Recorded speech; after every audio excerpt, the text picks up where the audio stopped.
Hello and welcome to episode 58 of the Rockies Now podcast. We are a Colorado Rockies podcast. Whether you're a Rockies fan or just a baseball person, you can follow us at Rockies Now on all of your favorite social media platforms. Thanks for joining us. I'm your host, Steven, along with co-host Tom. Tom, how are you doing? Pretty good. As I mentioned before we got on here, both my teams, White Sox and Rockies, are off today. So I got kind of I have to fill in the gap somehow Yeah. here. Yeah, I was watching the Yard Goats play a little bit. I think they lost, and then I was watching a little bit of the Isotopes on my phone because I had the T-Mobile package that I got on opening day. So that was fun, but yeah, kind of a quiet day for the Rockies.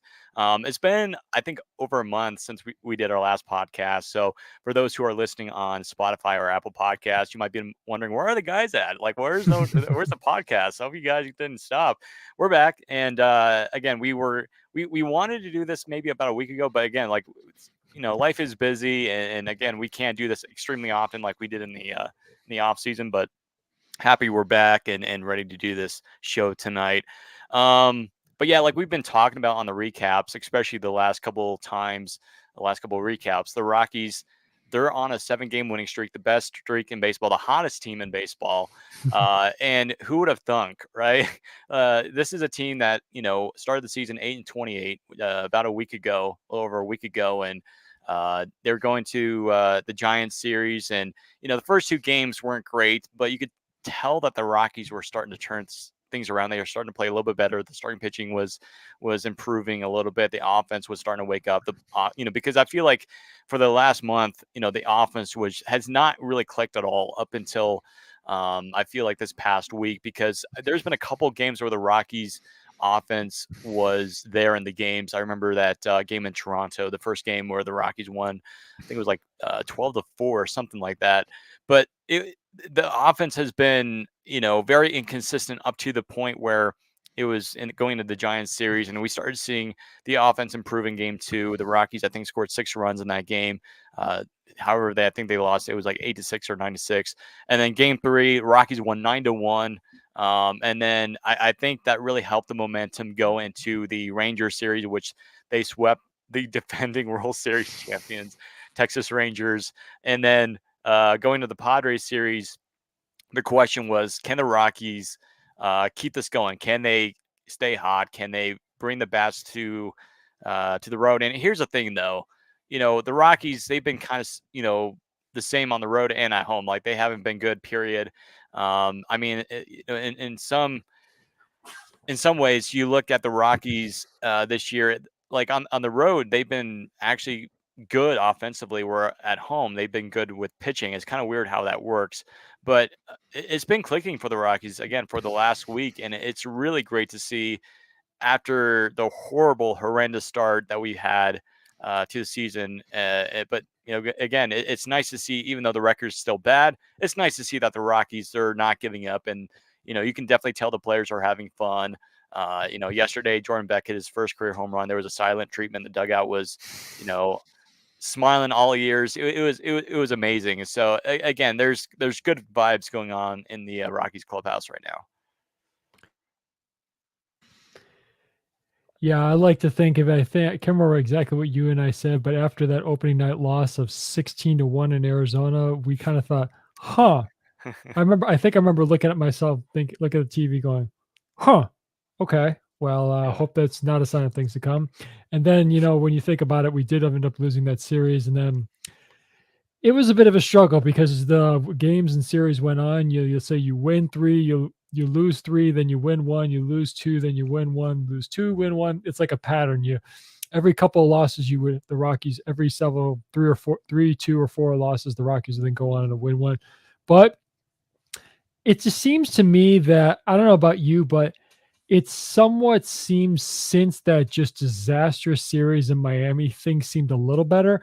I don't know if that's in considering the next series against the Pittsburgh Pirates. We lost that series, and then, of course, with going only winning 1 game, and then we end up winning just that 1 game against the Giants at home. But maybe it was just something in that game. Again, that was the game that Kyle Quantrill had a big start at the finale of that series against the Giants at Coors Field. And then we thought, okay, let's gain some momentum. Maybe we'll win a game against the defending champs. But I don't know. It just seemed in that series something clicked. And like we talked about in our recap there, they play clean baseball. And of course, we talked extensively last night about how that one game where the Rockies allowed, I believe it was game one, they pitching allowed 11 walks, but we found some way to win. And to the point of who was in well, I can't remember who put the article up. I think it was Thomas Harding, where the headline was, "We are having fun." Hmm. And that just seems that way. And I did comment about this last night. I'm going to recap Austin Gomber specifically. You can tell, I think I did say he looked calm, relaxed, and focused on the mound. I think that was how the rest of the teams look. They're enjoying Mhm. themselves. And like you said, when you're winning, when you're losing, you're not having fun. And when you're winning, you're just having a lot of fun and it gains confidence. And I just think this team has finally found some spark that's given them confidence to the point where they know, hey, we can compete at this level. Yeah, and that's another thing we mentioned in the recaps is that they're over the last week they've been competitive, um, and and they're staying in these games. And not only that, but they're dominating these games on both sides of the ball, defensively, pitching wise, and offensively. And again, you're playing against postseason type teams. The Rangers, who again won the World Series last year, then the Padres, who they have a pretty good roster. I mean, not to mention they just traded for Luis Ariz about a week or two ago. And up to that point, the Padres were playing great baseball, man. I mean, they won a series against the Dodgers, and there's a joke going around that was their World Series there. Haha. And so it just the Rockies again, they're playing against it's not like they're playing the Marlins or whatever. And it's kind of funny too because I feel like this happened last year where the Rockies they played mediocre to poor teams and they didn't do well. Where at points during the season they played actually pretty well against competitive teams like postseason type teams. And it's just funny how that works. And but yeah, I mean, it just again, it's funny how baseball works. But again, everybody's hitting right now. I just feel like Charlie Blackmon got hot at the right time. Brenton Doyle got hot at the right time. Tovar, everybody in the lineup is contributing. Jacob Stallings, like we mentioned last night in our recap. Everybody is just clicking, and it's great to see.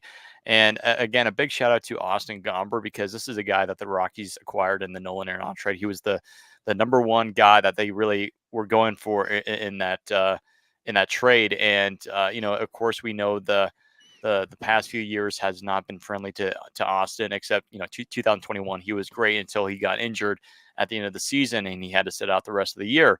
But Gomber has been excellent this year so far. And there's a case where he could be called to an all-star appearance, because there's always that, player, that pitcher that always gets injured, or it's like, you know what, I'm going to sit this one out. I'm just going to rest during the all-star break. I'm going to let somebody else take my spot. Maybe it might be Austin Gomber. It could be Cal Quantrill, who is, again, arguably one, like I said this last night, one of the best pitchers, I think, for the Rockies, this year, along with Gomber. And Gomber, he leads starters with a 3.02 ERA. And it's been a while since, as Rockies fans, we've seen that and going into, the middle of the month of May. And you just don't see that. And with the 7-game winning streak, I will also bring up that the last time the Rockies won 7 straight games was back in 2019, late May, early June. And the Rockies had players like Nolan Arenado, Trevor Story, Charlie Blackmon in his prime, Ian Desmond when he was healthy. The Rockies had a pretty competitive roster at that point, not to mention Tony Two Bags or Tony Don't Run on Tony Walters. Again, it's awesome that he's back in the franchise. He's working for the organization in the ACL in the Arizona Complex League. But and then with Quantrill, he's he has a 3.66 ERA as we see in our notes here. But anyways, it's great to see that the Rockies they're again staying competitive. They're winning some of these games, and again they're the hottest team in baseball at this point. Nothing more to be said other than the fact they're hottest team in baseball. The winning streak speaks for itself. Here's an interesting thing about it: with the sweep of the Padres, they are now 5-2 against them this year. That's pretty good for considering how talented that roster is. It just I don't know if it's meshing very well considering how much money that team has spent. AJ Preller really has opened up. Well, I should say Peter, the late Peter Seidler, rest in peace. He definitely listened to Preller and opened his checkbook because, not to say Arise is expensive. I think he's only making $9 million this year, I believe. And that's a lot of money. Don't make not make a let of making $9 million for baseball, but compared to some of the salaries like Oh God, I just feel they completely got played with the Manny Machado opt out. Now he signed for more money. Yeah. And Xander Bogarts, oh my God, that is just not looking good at all. Yeah. First of all, not only is he not hitting, but they No. moved a guy who is a shortstop to second Mhm. base where he's never played, even when he was in the minor leagues with the Red Sox, he's never Yeah. played second base. Mhm. And people think, oh, you're just moving over. No, the footwork is different, the throws are different, the turns are different. You got to make the turns on the double plays. Even going up the middle is different. Making it's not just it's not that simple. But anyway, I digress. Another thing about the pitching staff, it's with the exception of Freeland, not I'm not trying to. This is no knock against Freeland, but the other four guys, Feltner, Hudson, Gomber, and Quantrill, those top four guys right now, who they have not missed a start. Quantrill and Gomber lead with 9 starts, and then Feltner and Hudson have 8 because they kind of worked the rotation, changed a little bit with the Freeland injury. They changed the order a little bit. And the only one who has less than 40 innings is Dakota Hudson because he had 2 abbreviated starts. But yeah, both Gomber and Quantrill have over 50 innings pitched this year. So again, not only are they, and of course, even though Hudson and Feltner's got a little bit of inflated ERA because they had 1 or 2 rough starts, but they're going down slowly.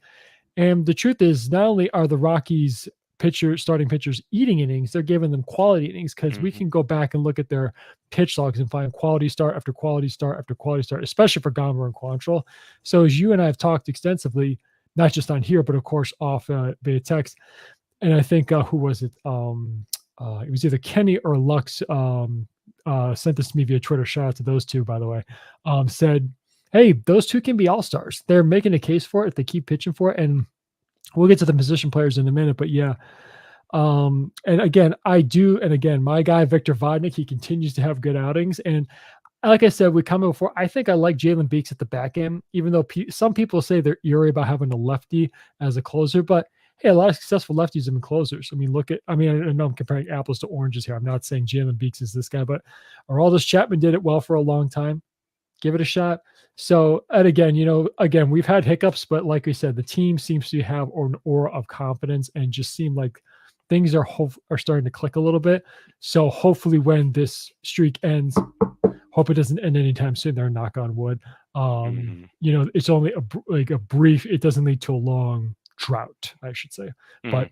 with this team seems, not just how they're playing, but how they look with their faces and their demeanor and how they're going about things. It looks good. Mhm. Yeah, I want to look at the recent list of MLB Pipeline with their top 100 prospects because I think we were going to talk about that today. Mhm. Um, so the Rockies, I think was it they have 6 players on that list, and they're the second best in baseball on that list. The next team is the Chicago Cubs. They're number 1. They have, I think, was it 8 players? I believe it's 8. I'll check real quick. Yeah, I'm checking that too. But yeah, it was like 8 players. But again, it's really cool that the Rockies have the second most players on that list on the top 100. Zach Veen, I think, is back on there. Mhm. After a while, he wasn't on there. But yeah, like I mean, we posted this yesterday on our Instagram that Zach Veen is having a really nice start in Hartford. That's just awesome to see because last year a lot of us were concerned is this a bust here? But then of course he had that injury, and I feel like it was his injury, and I think a lot of us were kind of saying that during the offseason. I know we shared it during the offseason that we believe that it was part of his injury, hand injury. But so far he's been great. I think he had tonight off because I was watching the Yard Goats play tonight. It didn't look like he played. He was on the bench at the night off. But again, it's great to see that he's back on there. Of course, Adele Amador, he's on there. Jordan Beck, I believe he's still on there, even though he's like up in the big leagues. But then Yankiel Fernandez, he's on there. And then I think, let me see here, Chase Dollander is on there. And I think Sterling Thompson is on there as well. So Yeah, Thompson's on there too. yeah, so a bunch of Rockies prospects again. It's really exciting to see. And you look at the teams that don't have any prospects. I think it was the Astros and the Angels, and did the A's have one? I feel like they had one. I know they did. I know they had one earlier. Let me check real fast. Yeah, Hold on. it was like near the end. It was like basically near like 90 or 100, like No, it's no, right at the bottom. it's actually in the middle. 56. Oh, Jacob okay. Wilson. Jacob Wilson's a AAA Oh, that's shortstop. right. They drafted him. I want to say a couple of years ago. Yeah, it was like I believe 2022 or something like that. 2020. I'll just check for the sake of it. It Yeah. was first round 2023. Okay, last year. Okay. Mhm. Yeah, but it's really cool to see, and we won't spend a whole lot of time on the prospects, and of course, it might be a show for another time with Lewis from Blake Street Banner. But it's nice to see that Rockies they have a bunch of these guys on the list, and a lot of these guys are really close, minus maybe Jolander. But with a bunch of these guys, I think they're going to be able to see AAA by the end of the year. And I forgot about Drew Romo; he's on that list as well. Um, Arguably one of the best minor league catchers this year. I think Drew Kreisman posted this on Twitter last night that I think over his last, was it like 20 or 25 games, Romo has a on base percentage or either a on base percentage or batting average of I want to say it was above 400. And so, yeah, he's one of the best minor league catchers right now, if not the best minor league catcher in terms of offense. But when he was drafted, Romo was more of a defensive catcher. They really liked his defense, his catching capabilities, his framing, and they really liked his arm. And I actually wrote about him in my Rocks Pile article. But it's really really cool that the Rockies have some of these guys. And again, I feel like a couple of years ago they only had like one or two, where now they have six. And again, it's great. And there's the second best team in baseball, or the second most team in baseball to have prospects on that list. And then, of course, like I said, Cubs have 8 top 100 prospects. Rockies have 6. So again, you can check that out on MLB Pipeline or on MLB.com. They probably have that up there. But yeah, it's something worth mentioning.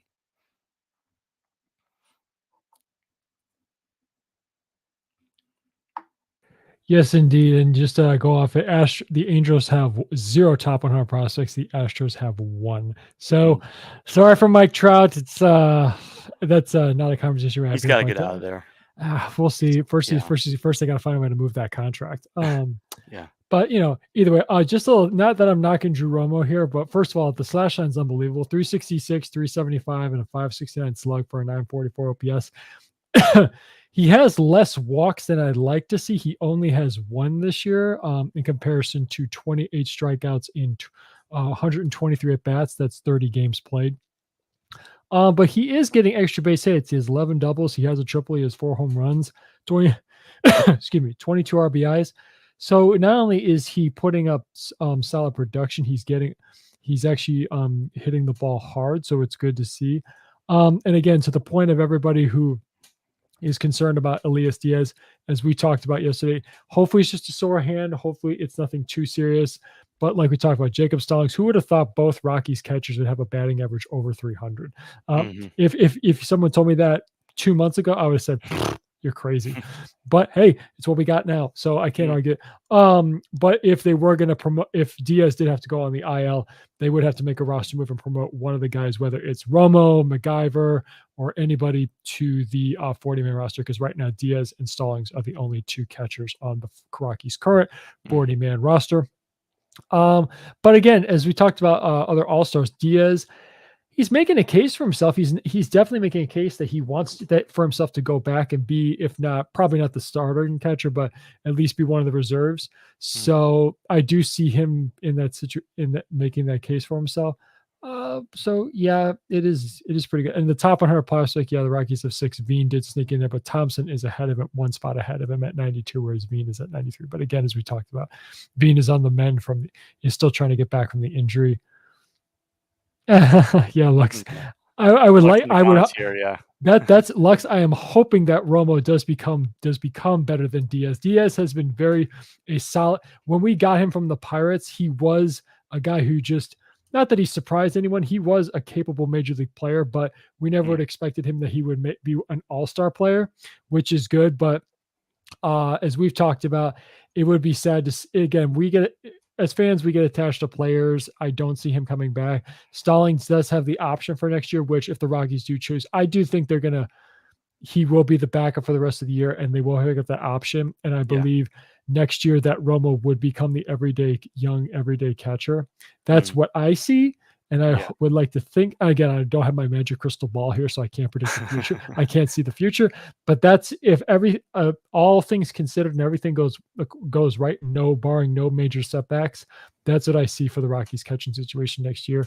But yeah, it would be kind of funny if the Rockies did have 2 all-star catchers, but that's not going to happen for those 2. Not to mention last year, Diaz was the very first catcher in Rockies history to to go to an All-Star game because previously the Rockies never had any All-Star catchers. And again, it would be because for so long people were like, "Oh, is Chris Iannetta going to be an All-Star?" I mean, he was in his prime. He was okay. He was all right. He was in his best year. He was actually maybe kind of close to All-Star level. Yorvi Torrealba, really underrated catcher. A lot of old Rockies fans know him too. I'm talking about. He was a great catcher, of course, during that run in '07. Willie Rosario, the Baby Bull, was arguably at one point one of the better catchers in the National League. That's a name I like. Again, I was watching some old videos today, old walk-offs. It's on YouTube, like history of Rockies walk-offs, um, and just like looking at Willie Rosario, and it just like, man, he and I think he's still playing somewhere, like in some international league. Mhm. Last time I checked, but it just like in the Rockies, they never had an All-Star catcher. Even Joe Girardi, he was a former Rocky during the Blake Street Banner days. Not Banner. Why do I keep saying Banter? Hey, big shout out to Blake Street Banner for you guys. But Blake Street Bomber days. There you go. But Joe Girardi, he was the Rockies catcher during that time, and so, but up to that point, the Rockies never had any all-star catchers. And again, last year was again hilarious how in the 103 loss season here they get their first all-star catcher. Not to mention he wins the all-star game MVP. JK for 2024 all-star game MVP. He could be utility. I don't know, man. It could be a utility bench Yeah. player. But right now you're looking at only one guy going for the Rockies. But occasionally, like on bad teams, you'll have two, especially if the one player is like a superstar or something like that. Um, I could see but yeah, there's a couple of guys I could put my hand on. Like, for example, as it currently stands, here's the Rockies' top 5 players in WAR going from 5 to 1. It's Tovar, Diaz, Quantrill, McMahon, and Gomber. hmm yeah, So, I mean, if we're talking about all-stars, I could definitely make a case for Diaz, McMahon for sure. yeah, Doyle definitely is making his case. It was awesome to see him as ranked number 2 in the power rankings by MLB Network. That was awesome to see. yeah, I think that was yeah, about a week and a half ago. yeah. Um, Also, and Bleacher Report too. They ranked him second, right behind Trout, I think. yeah, I haven't looked at the shortstop rankings.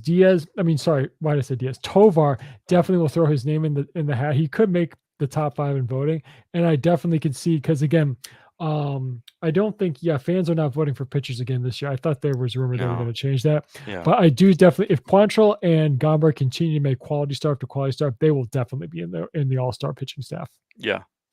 And I'd kind of go back to when was the last starting pitcher that went to an Mm, All Star game? And I think I want to say goes I'm gonna back to look. Ubaldo Jimenez. I think I'm gonna look it up. because if you go just plain pitcher, I want to say the last one was I think was it Greg Holland in 2017, Rockies Uh, closer.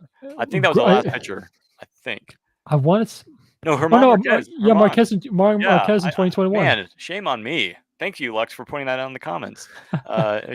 He was right there right away. Yeah, Marquez, duh. Like, yeah, Marquez for last starting pitcher. I mean, um, yeah, he's not gonna be an all-star, unfortunately. I wish, but but yeah, like Gomber could be that guy. Like you said. Again, Kyle Quantrill, he might be able to get some noise. I mean, he's a little bit more popular than Austin Gomber is, but hey, maybe people can look at the Gomber and vote for him. Yeah, I remember that he struck out Salvador Perez, like Lux points out in the comments. Um, According to Lux, he went to the All Star game that year, so that's pretty cool. And Um, to answer your yeah, question, prior to Marquez in 2021, the last starter was 2010 Ubaldo Jimenez. and he started that game too, And if I'm not yeah, mistaken. but Yeah, Greg Holland, you're right, 17. He went there with yeah, Chuck and Nolan.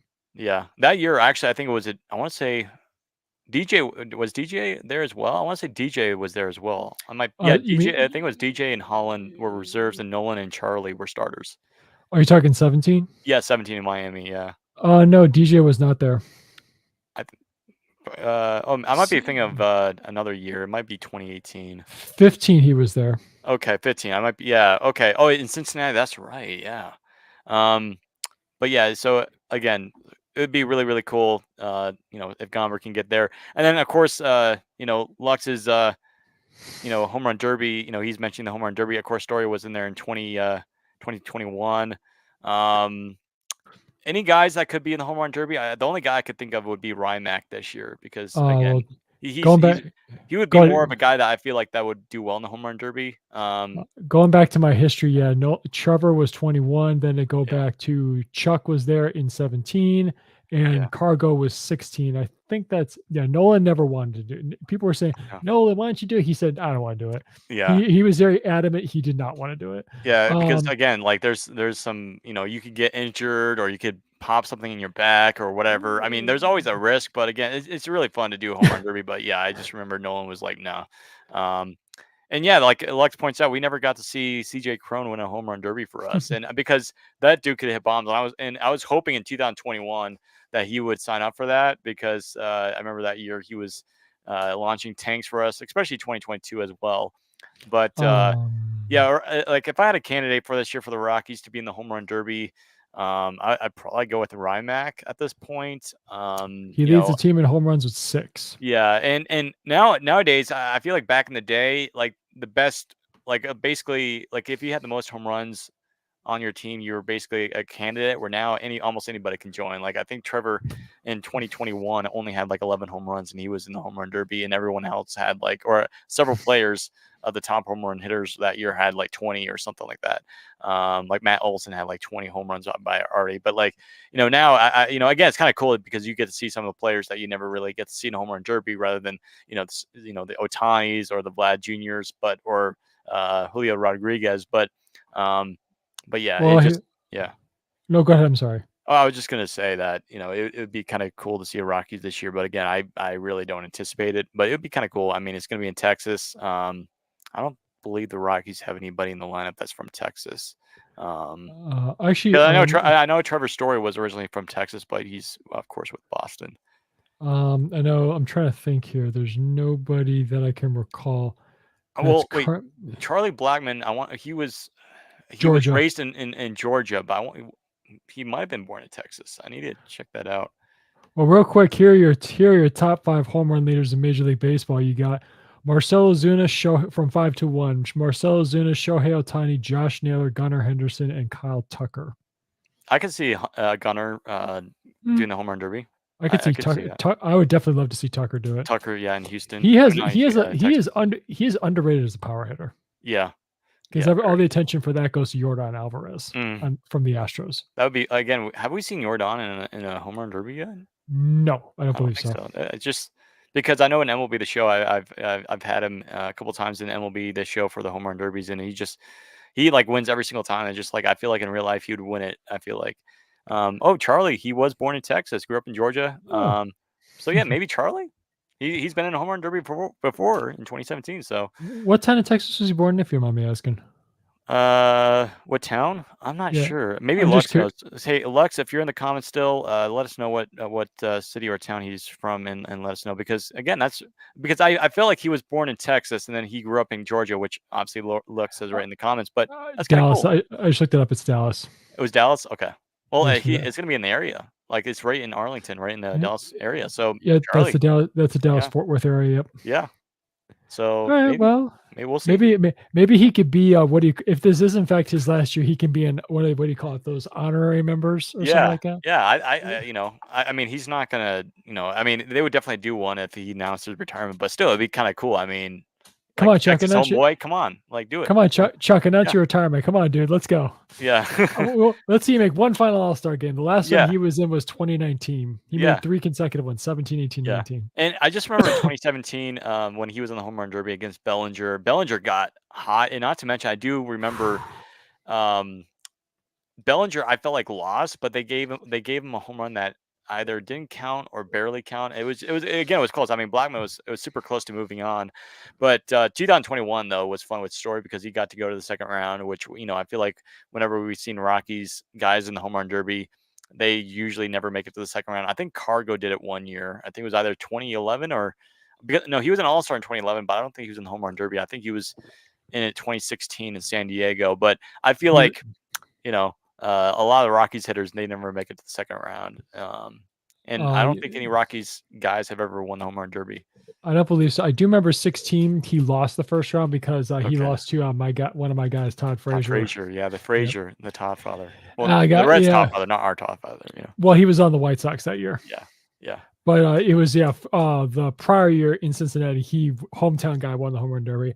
But I remember, that home run derby in Miami. I was looking forward to Judge and Stanton meeting, but Stanton Yeah. got upset in the first round. Damn. Yeah, well, it was so cool because he had multiple, those consecutive home runs that were just nukes. But the problem is they had so much hang time, it Mhm. it really cost him. It was like that's the negative part of Stanton because especially in home run derbies. And I think ever since then he hasn't really participated because it's No, just like it's too much hang time. Like he could win, but it's just like his ball.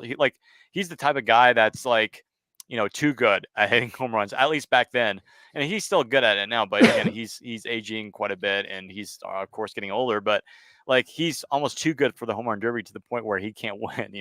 And so like a guy like Judge, he can do it.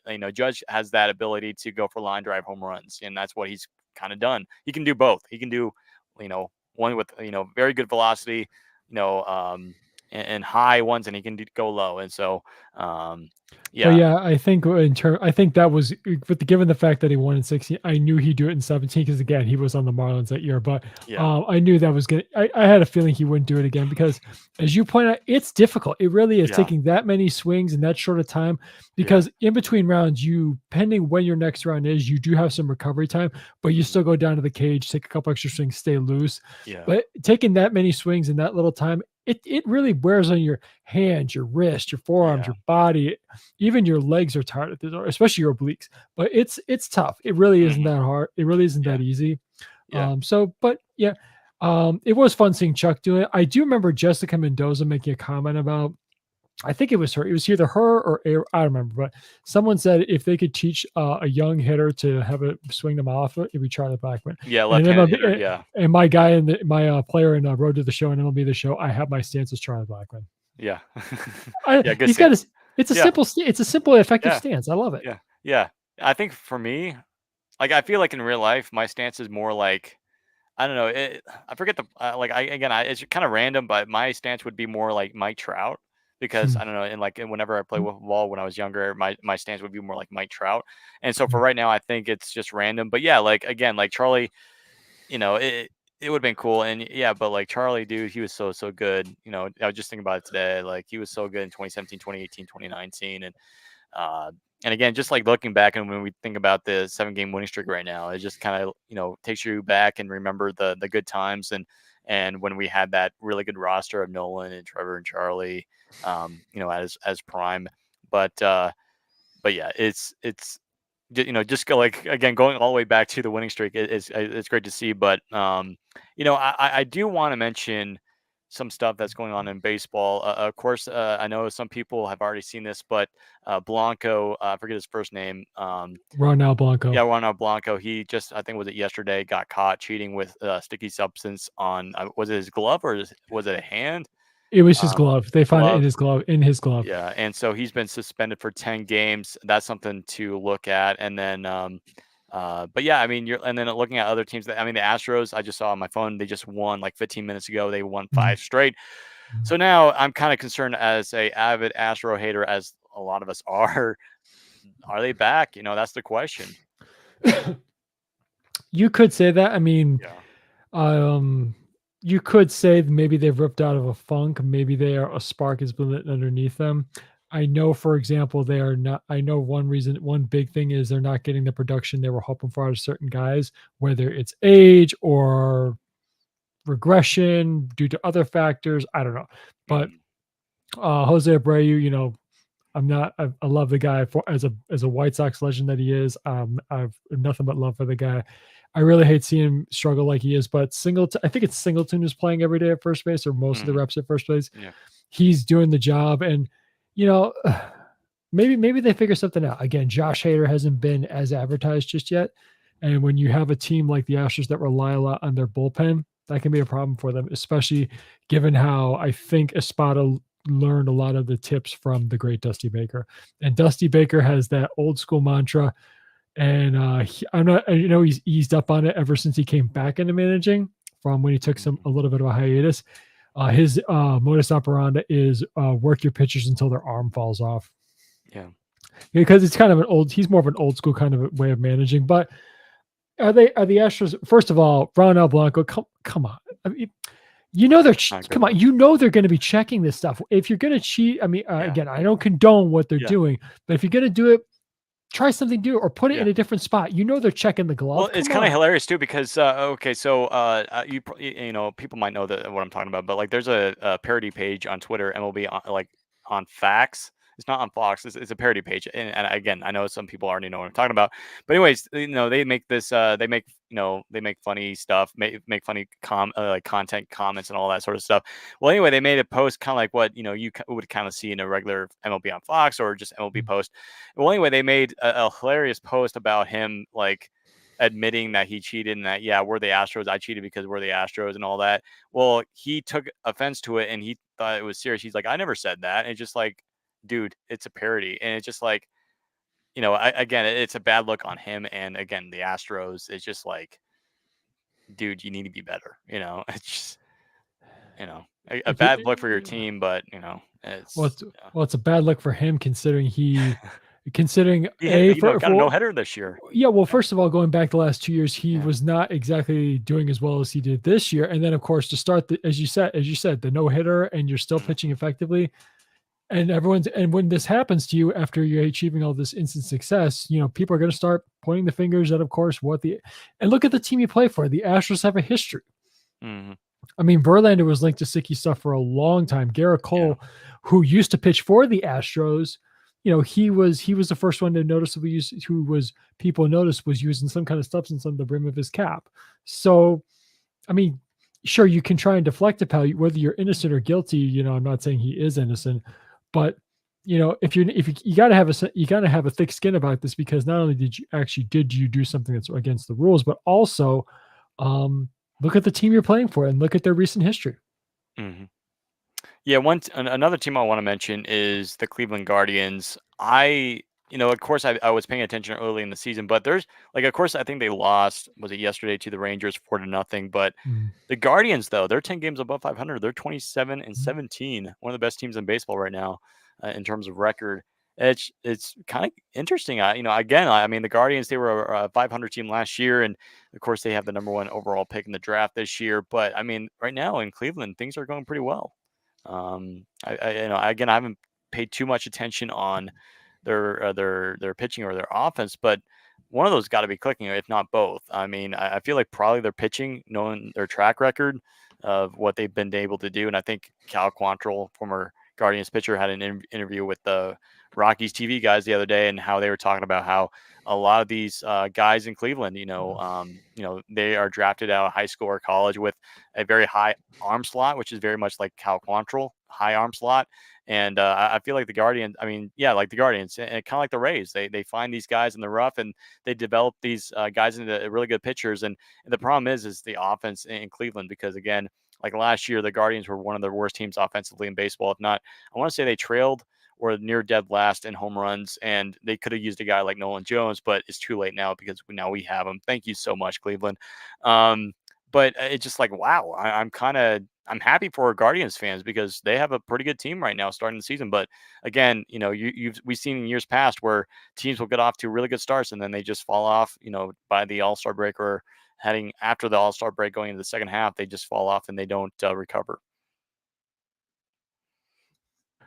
Well, I'm not sure. I can't recall. My apologies if he's back yet. But when Stephen Kwan was in the lineup, he was hitting like an all-star. I mean, Mm, that guy has definitely been quite the surprise since he burst onto the scene a couple years ago. He's one of those hitters that I feel is getting lost in the game. A guy who makes solid contact, hits for a high average, gets on base, plays great, plays solid defense.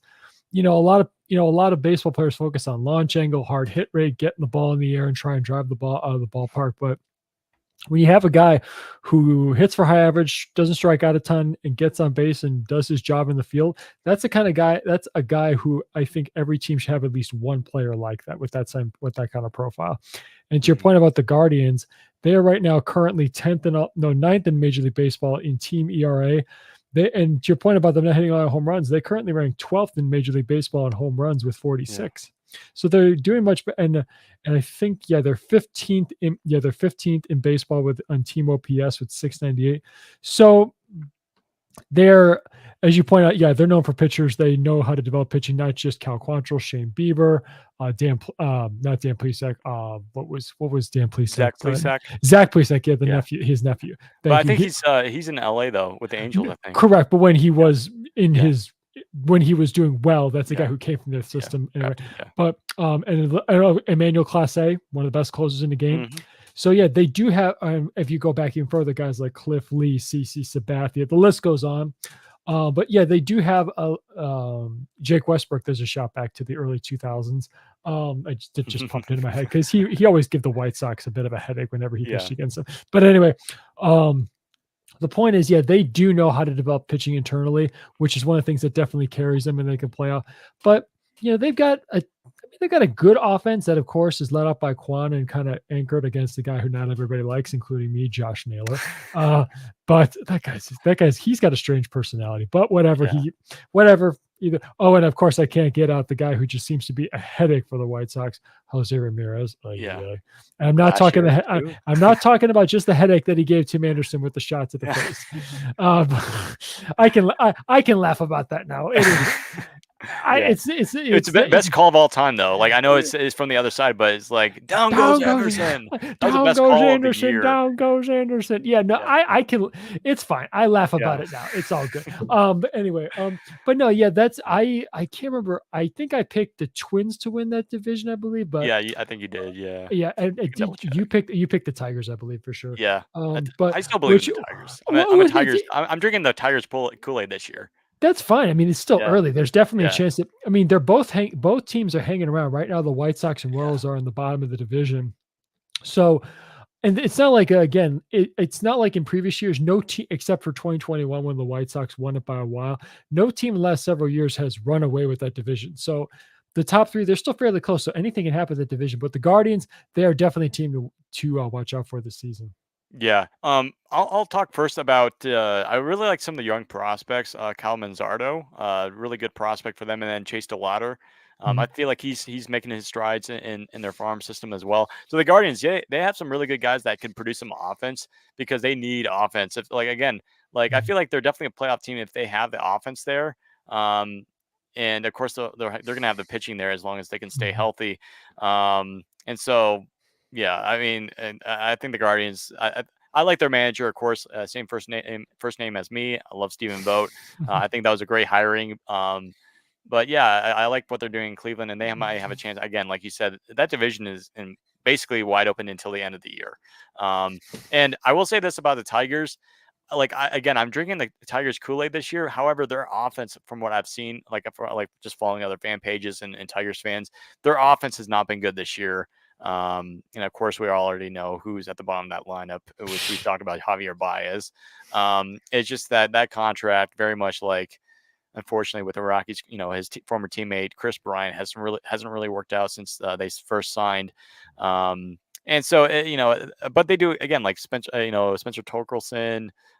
They do have Riley Green. Then they have Kerry Carpenter, who's a very intriguing player. And I don't think.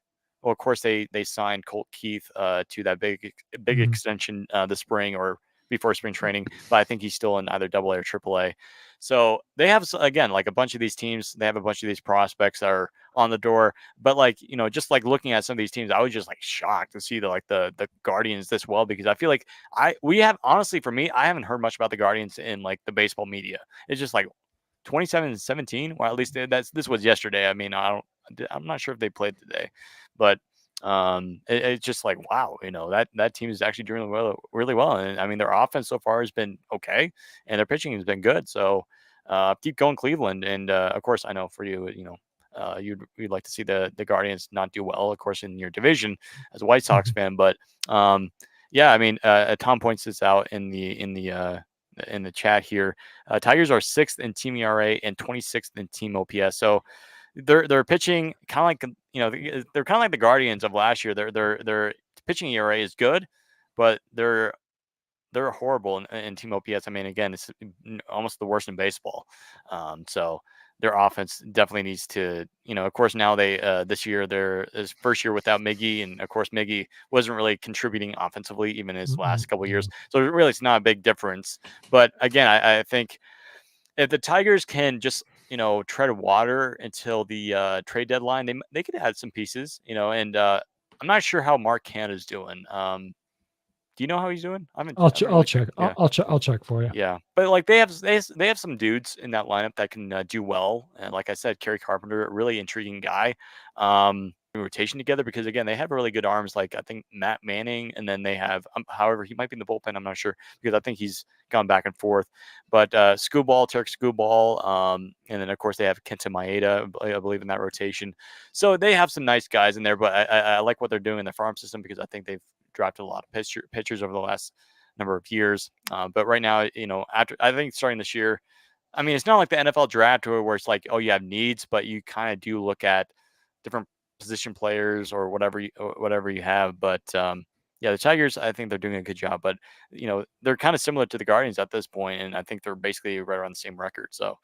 Um, At the age of 35, Mark Canha has been pretty solid for the Tigers in only 40 games, but still his slash line 241, 366, 431 slug for a 797 OPS and 127 OPS plus. Again, for people who know, it's 100 OPS plus is league average. Yeah. He has 6 home runs, 20 RBIs, 21 walks in 40 games. That's pretty good. Mm-hmm. Not to mention he was a big reason why the Brewers went to the playoffs last year.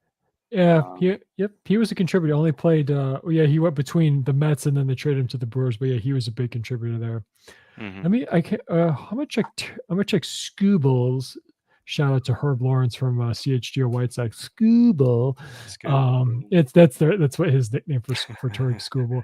Let me check what it. Yeah, because he was carrying that pitching staff for quite a bit. I'm just gonna double check what his. Where he's sitting at real fast. He is, oh my goodness.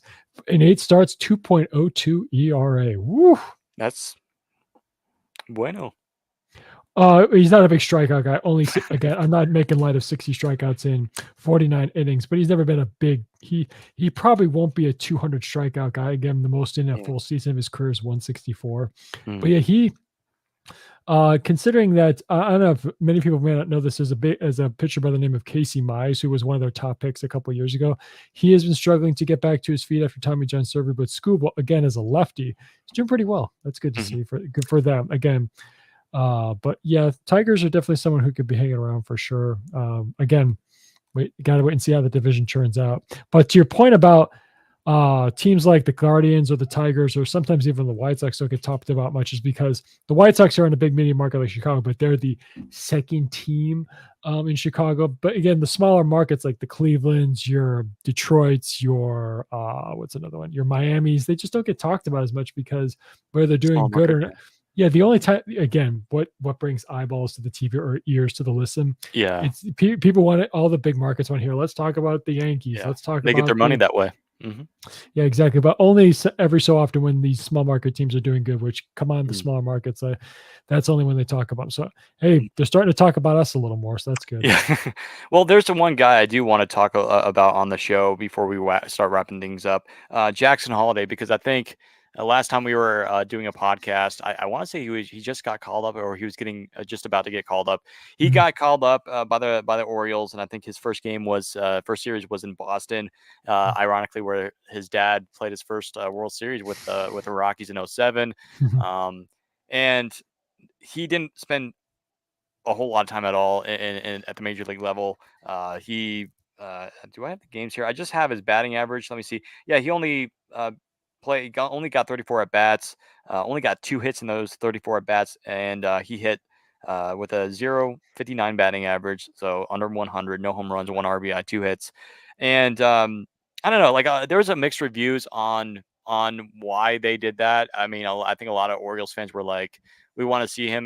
We know he's struggling, but we want to see him at the major league level because I know last year a lot of people were really excited about him because he was going to most likely make the opening day roster. Or they really wanted to push the Orioles to make the opening day roster, which he did not. But and then right when he goes back down to the minor leagues, he's just crushing the ball right now. And you're looking at the Orioles AAA team, one of the best. Of course, we already know about their farm system is so dang good. But you look at their AAA team, it's like a major league squad because of all these really talented prospects. But it just it's very curious. But I think he'll find his way back up, by the end of the season because I know the Orioles are coming to Coors Field. I want to say in September. So hey, Mhm. he might be able to play at the ballpark where he, of course, he used to go to the games all the time when his dad was with the Rockies. He wouldn't be the first highly touted prospect to struggle Yeah, once they broke into the big leagues. I'm trying to look. I'm trying to look up. I believe I can't recall. I know Trout was mentioned. I'm trying to look up what he. Oh yeah, he opened his career going 4 for 30 with only yeah, walks and yeah. one extra base hit in those 30 at bats. Yeah, Holiday's gonna be fun. It's just that, it's just one of those really cold starts. I mean Beck too. I mean, I know Beck is not on the same level as Holiday, but Beck really like he after his first game in Miami, he really went cold. He started striking out a bit, but then all of a sudden in this Padres series, he's starting to get hot and like we were talking on the recap last night, that is just Beck. He's now in a groove. He's found a groove, and he got his first home run yesterday.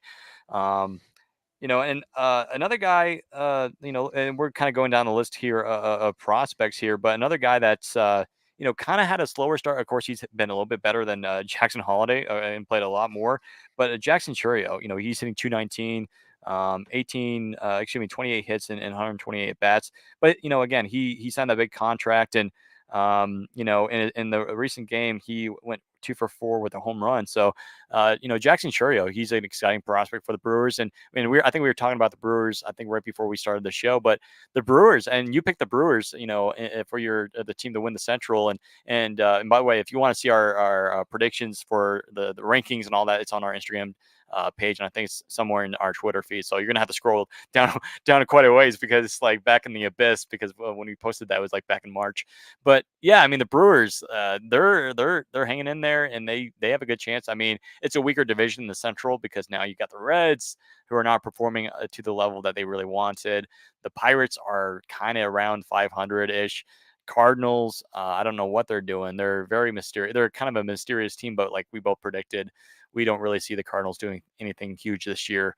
Matter of fact, they might actually get rid of a couple of their superstars, or at least one. At least I think they should have last year. Will they do it this year? That's a big question mark, because I saw something today that the Yankees might be an option for Arenado, but they've always been on Arenado even when he was with the Rockies. Because I remember like in 2018 or 2019, there was talks about, oh, the Yankees are gonna they're gonna send over whoever for Nolan Arenado, but never went through. But yeah, looking at some of these teams like the Orioles are so good. Like I was watching the game against their game against the Diamondbacks. I think this past weekend on Saturday, they got a walk off in extra innings. But you look at the record and the team, everybody down that lineup can hit, and they've had, of course, last year and this year, they have just a bunch of dudes that can actually, that can just hit extremely well. And so, I mean, there's not really any big surprises, honestly, but it's just, I really like that there's, some of these teams are playing their really young prospects like Jackson Churio with the Brewers. And I think it's an excellent idea. And hopefully the Brewers, excuse me, not the Brewers, the Orioles can do the same with Jackson Holiday, calling him up once, they feel like, hey, let's give this guy a shot. Or maybe if an injury happens, they can do that. So something to keep an eye out on. Yeah, it's gonna be. We'll see. We will see him back. It's not gonna be the last we see of him. Not just because of who represents him, or who his father is, or who his younger brother is, but Mm, we will definitely have a shot to see him again someday. yeah, You never. Maybe he will be back up for the series at Coors Field. Who knows? yeah, But yeah, that I keep hearing. Of course, I mean, Craig Kimbrell is one of the great closers of the past 25 years, but I don't know if he's the guy that can help close games to get them to the postseason and to their ultimate goal, trying to win the World Series. And I keep hearing, of course, the chatter. Oh, who's going to trade for Mason Miller from the Oakland A's? he's not. Oh my God, he's Yeah, so electric. He needs to be on a bigger market. First of all, are you yeah, prepared to give up 3 of your top 15 prospects? Because the yeah, guy's under control for a number of years there. yeah, Not to mention, are you yeah, potentially, and again, knock on wood, I don't wish any ill will on Mason Miller here, but are you prepared to possibly wait a year when he has Tommy John surgery? Because again, it's amazing that he can throw triple digits that frequently or with that ease, but I keep harking on this. Beware, max effort pitching like that. Just beware that elbow yep, is someday going to need to be repaired. I'm not trying to yeah, be a Debbie Downer here or me mean. And Mason Miller, please, if you hear my words, don't take this to me. I'm wishing any ill will on you. You are yeah. an amazing talent. Keep it up.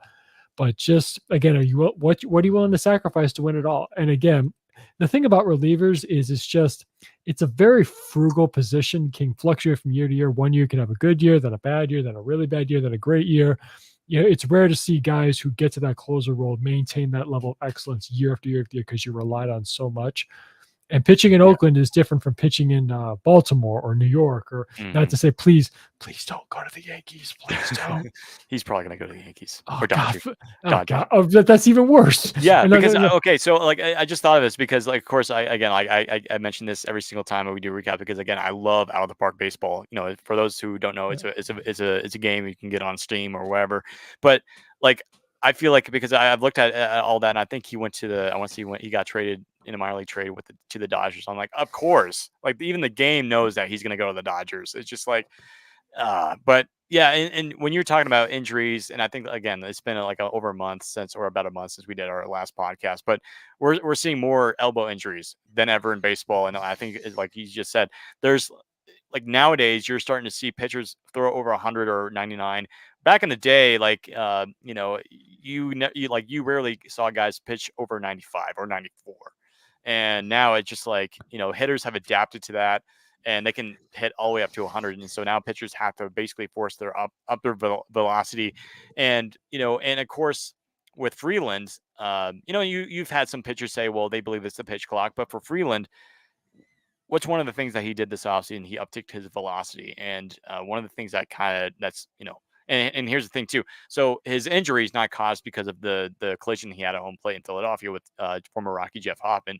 It was actually his throwing arm, and the one he collided with was not his non-throwing arm, which was his right hand or his right arm. And so it just like and we've seen again like since the last podcast, we've seen so many guys have these elbow issues, and maybe the pitch clock is a part of it, but like you said, I 100% agree with you that it's got to be an uptick in velocity and having these pitchers having to like Freeland having to go like try to throw 97, 98, 99, and the cost of that is they're blowing out their elbows for that. It's probably a much more deeper discussion for another time. I am planning on trying to come up with an article for this because there's so much Yeah. things I do. If you haven't read Ken Rosenthal and Jason Stark's article about it in the Athletic that just came out about 5 or 7 days ago, definitely check it out. Or if you haven't heard many, John Smoltz is a guy who I respect greatly. He has spoken a lot of great points about Hmm. against it and what his take on it. So if you haven't listened to any of his interviews, particularly on Foul or Fair Territory, definitely give those a listen. But we don't have any guys we don't have any current pitchers who really chase velocity. They rely on great defense, which the Yeah. Rockies have, which is what Yeah. the Rockies have invested in. And and our pitchers are benefiting from it, whether it's Hudson, Quantrill, Gomber, or Feltner, or even the relievers. They're all benefiting from great defense because pitchers Yeah. can be successful without velocity. Just hit your spots. And if teams invest in defense, which they're starting to do more of, considering the shift rules now, Hmm. you can't take a third baseman and put him at second base. They're not going to have the range for that. Yeah, So I do I want to love mention how. Justin Lawrence though. Oh Sorry yeah. to interrupt, but Justin Lawrence, he's an example because when Mhm. he got called up, he was throwing upwards to like close to 100. But then the Rockies approached him and say, "Hey, don't worry about velocity, just focus more on movement." And now he has that sweeper like that, that famous line that he loves to say, and a lot of Rockies fans like to say, "Sliders be or sweepers be sweeping," And so and so he's been nasty, and ever since then he's been one of the better relievers in the Rockies, and he's only going to get better. And I mean, that's just a prime example. Like again, he was extremely high in velocity, but and I think the Rockies, that's one thing they've done an excellent job in, because again, you see a lot of these pitchers and some of these other organizations are like, what, throw as hard as you can, but nowadays in baseball, that's not the greatest idea, Mhm. and you need to lower your velocity, but it's more focused on movement because again, like I said, nowadays hitters can hit the 101 mile per hour fastball. They can hit 100. So focus more, I think, and that's what we're seeing now. A lot of these new pitches, including the sweeper. That's a new pitch that's kind of been invented over the last couple of years, especially for everybody, because I feel like Justin Lawrence was like one of the first guys to kind of use that pitch, and now going into 2023, we're seeing a lot more guys use that, and it's kind of interesting too, because I feel like a lot more like the guys that throw sweepers are actually the guys that are staying healthy, Mhm. and or throw more movement or have more movement in their pitches. And not to say that guys like Max Fried or I think Wade Miley don't have any movement. No, it's just that it happens. I mean, even guys that don't pitch very hard, they'll occasionally get especially older guys, they'll get the Tommy Johns, right? They'll get the elbow issues. But I think a lot of what we're seeing is that, like, especially from team doctors or just doctors in general, that pitchers are throwing way too hard, than what their body is capable of, right? And so, that's just, again, I thought I would bring up Justin Lawrence there. Big shout out to him, by the way, because I don't know if you probably saw it, Tom, but he replied to, I think, one of our final score posts in San Diego, and he was like, sorry, he used the GIF, and I thought that was awesome. Yeah, Joe Lawrence, don't worry about it. You weren't in that game. You were not the only Rockies pitcher to allow more than 2 walks. So don't. It's fine. Hey, your defense the defense helped you guys. We won the game. Just take it as learning experience. Move on. Be better next time because we know you're capable of doing just that. Yeah. But yeah, quick thing about Greg Maddux. Name one time he threw 95 in his career. I can't. Yeah. I can't. But it just shows it's about hitting your spots, just repeat your motion, deceive the hitter, use the same arm slot, same everything, same plan, same all. It's all about deception. If you can use deception, repeat mechanics, and hit your spots, you're going to be successful. I believe you can be successful at the major league level. You don't have to rely on something that your body is not necessarily built to do so many times over and over again over the course of 6 months or beyond that. But that's, again, a conversation for another time. Just the one thing is, hey, it's going into this with this off day. It's awesome to see that we have a 7-game winning streak. Yeah. Hope it continues. Don't know how much longer it'll continue for, but but I think it's great that we're enjoying this ride, especially given the horrors. Again, I mentioned this earlier in the episode. We lost 16-1 on opening day, and we're not at 500 history. In terms of we're not at 500 yet, but we're getting closer. And like, we're right behind the Giants that we're not. And like we talked about that last night too. That's like we're only like 3 or 4 games behind the Giants. It's just like, huh? But the chase for 4th place. That's what we're going. That's going to be our World Series. I mean, come on. But anyways, as we wrap up, just make sure if you guys are listening on Spotify or Apple Podcasts, make sure to subscribe to us on YouTube. If you have a YouTube account, whatever, make sure you subscribe over there, because we do Rockies series recaps after every single series. We talk about the games and everything, just like kind of hot topics of what happened in that series. Again, it's on our Rockies Now YouTube channel. And if you're watching with us on YouTube, make sure you subscribe. Just double check, make sure you're hitting that subscribe button, hit that bell icon as well. So make sure you stay tuned whenever we go live or new content comes out. And also go check us out on our website. Again, we haven't done an article in a while, but I think Patrick and Gabe, they're going to be working on that soon. Same thing with Tom. He's going to come out with an article pretty soon as well. So we're kind of getting that together. And again, like if you haven't followed us on Instagram, because we're almost at 4,000 followers, which is awesome, make sure you do that as well. And follow us on Twitter and Threads as well. That will conclude this episode of the Rockies Now podcast. Please be sure to subscribe to us on YouTube, follow us, rate us, and leave a review on our pages. Thank you again for listening to today's show. Have a great day, everyone. And as always, go Rockies.